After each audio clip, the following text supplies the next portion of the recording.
విస్తరి ముందేసి పస్తులు పెట్టావే తీపి వస్తువు చుట్టూ తిరిగే ఈగను చేశావే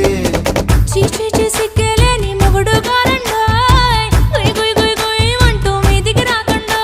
వై గంపెడి పిల్లలతో ఇంటిని నింపావే సాపాదిండు సంసారాన్ని మేడెక్కించావే ఇరుగు పొరుగు ముందు సరసాల తండా రాకెట్టి